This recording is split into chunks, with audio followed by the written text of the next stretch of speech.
Welcome to our today's sociology segment.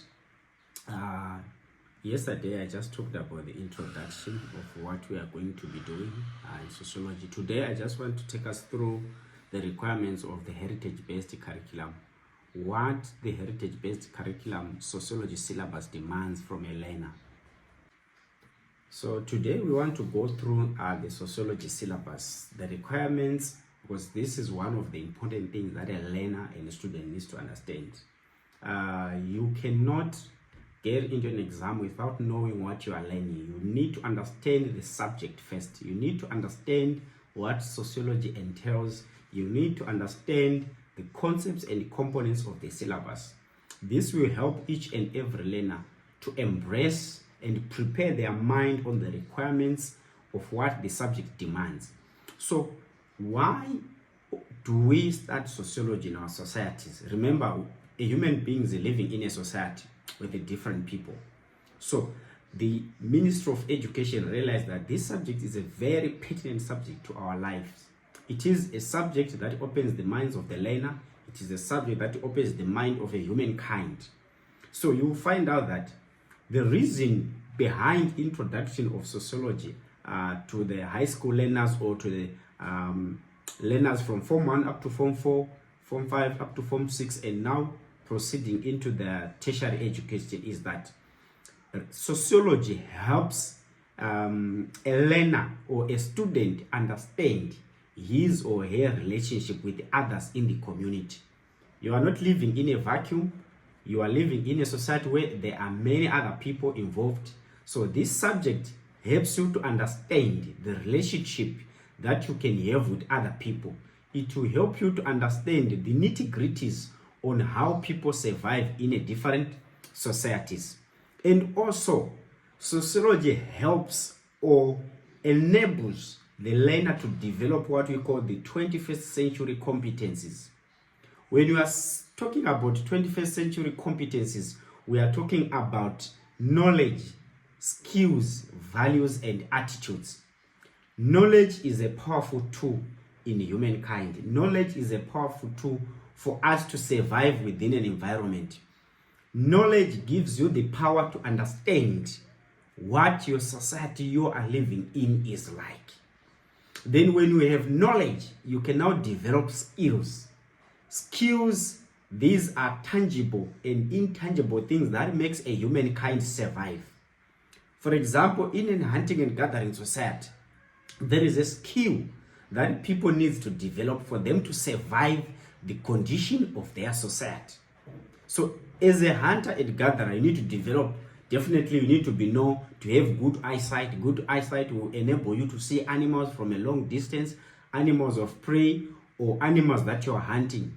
You need also to have speed. You need also to have strength, physical strength, because as a hunter, you need to have strength to carry your spears so that you can throw it at an animal. So these skills that sociology teaches enables a learner or a student or a human being on their own to understand the society and to adapt into the society which they are living.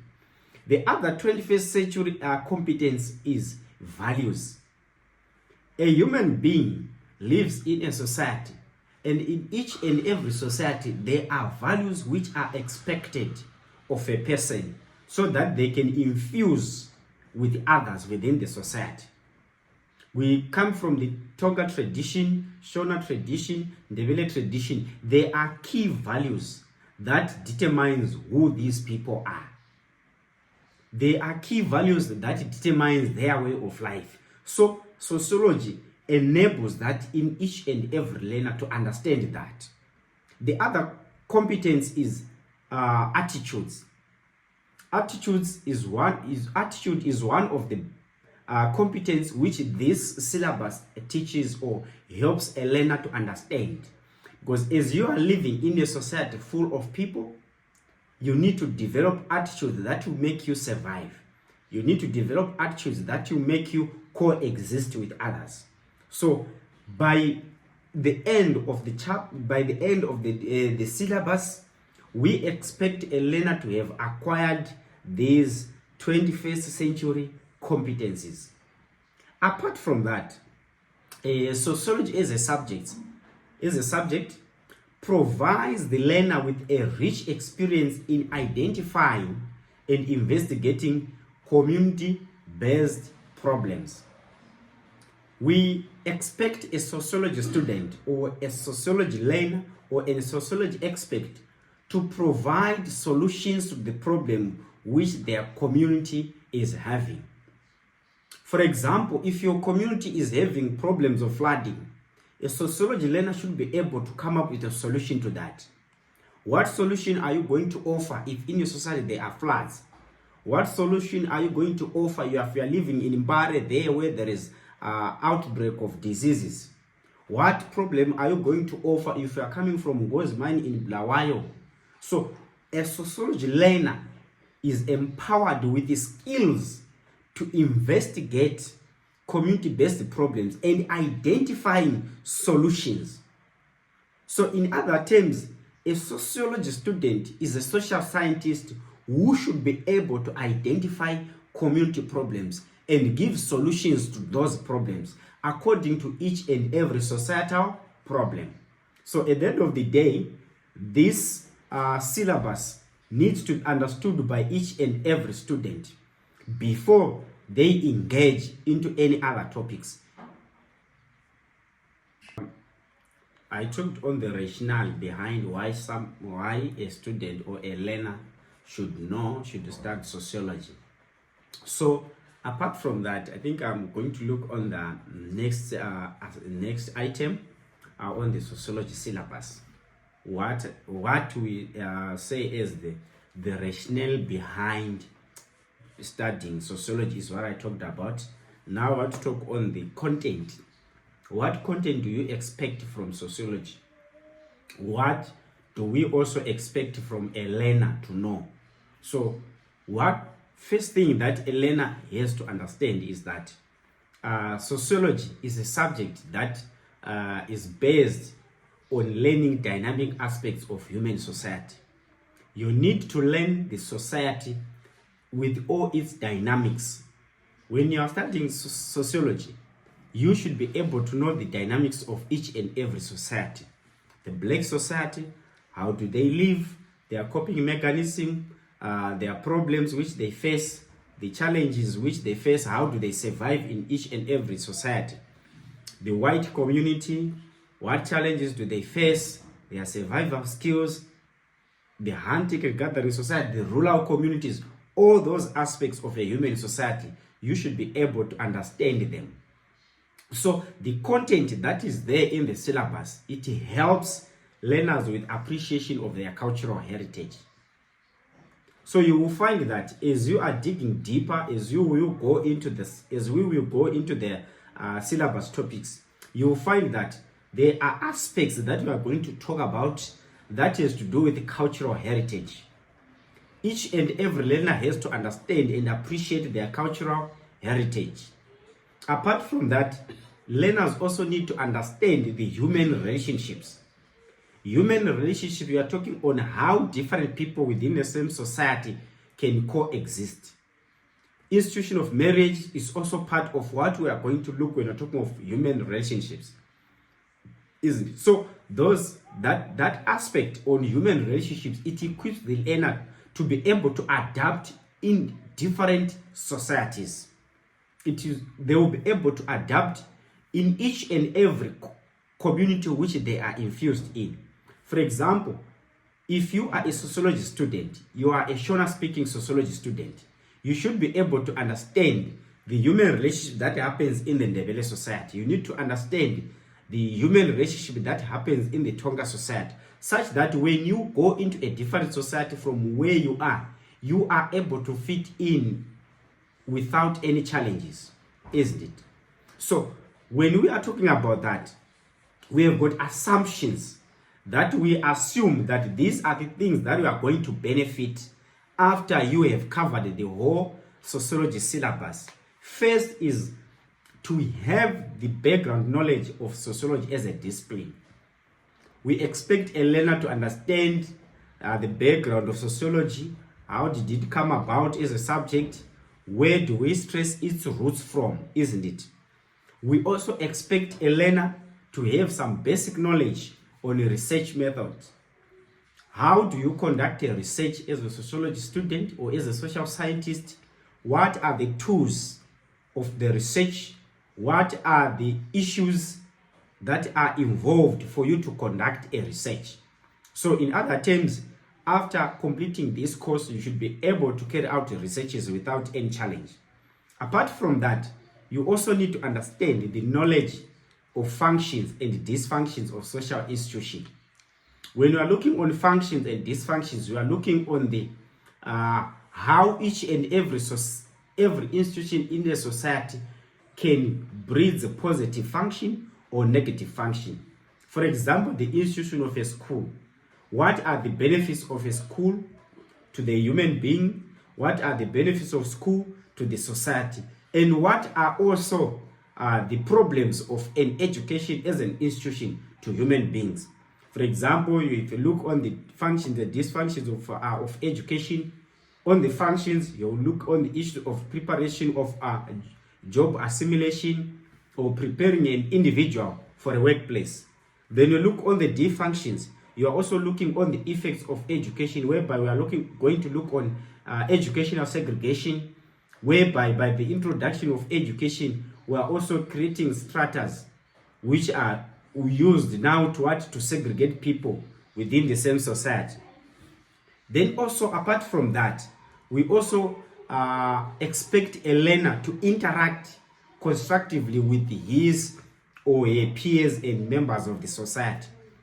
After learning, completing this course, we expect every person or every learner to interact positively with everyone within their society, because you could have garnered the information, you could have been empowered with the information on how you can relate with each and every person from different societies.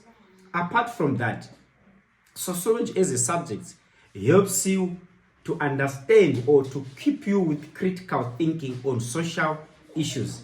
Remember, sociology deals with the society. So at the end of the day, we are equipping you with the skills and critical thinking to look at social issues.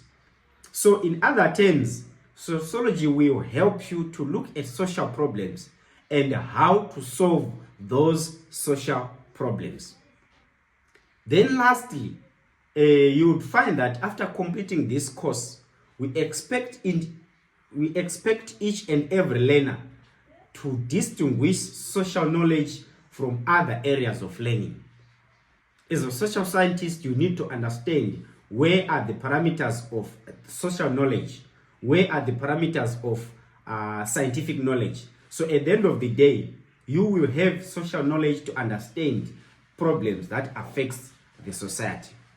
I hope we are catching up with each other there. Then the other aspect that I'm also going to highlight is what this syllabus needs from each and every learner. We have got what we call cross-cutting themes. Cross-cutting themes, we are talking about themes that you are going to find in each and every topic. These aspects helps you to understand how you analyze the information. These aspects are going to help you on how you debate, on how you are going to write your researches, and also on how you approach each and every sociological aspect. Firstly, you need to understand the issue of gender equality. So whenever you come across any sociological topic or any sociological concept, try by any means to figure out that in this topic, what are the gender issues? Is there any cases of gender equality there that is involved? Is there any case of gender inequality that is involved? For example, you look at the topic of a family, you look at the topic of leisure, you look at the topic of education, you look at the topic of religion. What are the gender issues that are involved? You cannot just study education without looking on the gender effects of education. You are not going to discuss this topic and end it without identifying gender equality and inequality issues, isn't it? So this aspect of gender equality cuts across all topics that are there in sociology. Then we have got children rights and responsibilities. Look in the topic of religion, what aspects of children rights are there, children responsibilities are there, are the rights of children being upheld by religion, by education, by leisure, and all any other topics. What are the chances that we are seeing that maybe education or religion or leisure, it is infusing on child rights and responsibilities? Look on the issues of disaster and risk management, because these topics that we are going to learn in sociology, they are happening in a society. In each and every society, there is a disaster. In each and every society, we need to introduce risk management. So each and every topic, you need to deduce the aspect of disaster and risk management. Apart from that, we also need to understand the concept of business enterprise skills. Business enterprise skills is not a prelim only for economics people. It is also done by social scientists. Social scientists have to identify concepts of business enterprise in each and every aspect of the society. So you'll find that in each and every society in the world, business and enterprise skills are there. You go into the hunting and gathering society, the blacksmith that used to make or mold those spears, that was business. The farmers, for them to have spears from the blacksmith, they used to exchange maybe with the crops and other yields, that was business. So in each and every aspect, there is business. You go to the aspects of religion there, the church on its own, it's an enterprise. That's why people will pay tithe, the church will buy equipment, the church will sponsor these programs for its running of the affairs. There is aspect of business. Churches are now owning companies, churches are now running businesses. So you'd find that even in religion, there is also a concept of business enterprise skills. Then there is also an idea, a concept that you should not overlook. We are living in a society that has got, that is changing and evolving. There is an aspect of climate change in each and every society that we live.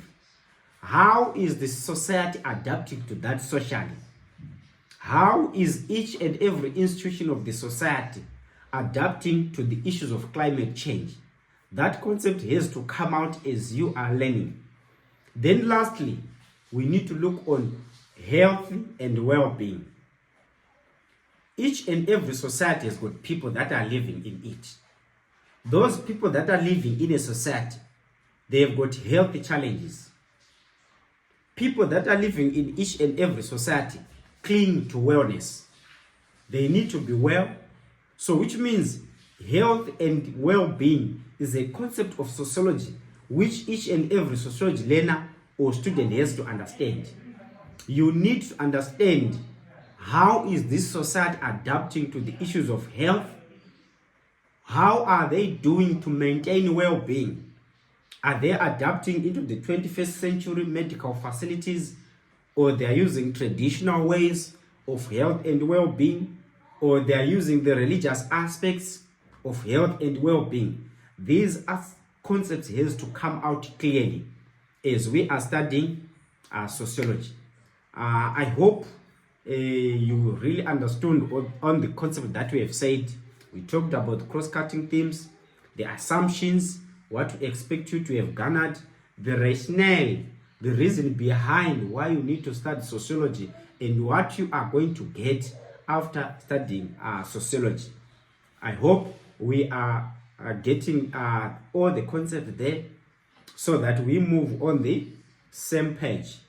Those that have got comments, that have aspect to answer, you have information there on our number, on our platform, social platform, where you can send your requests, or there is a topic that you need us to cover to help you. We'll be available to help. Thank you so much for your time. See you on the next episode.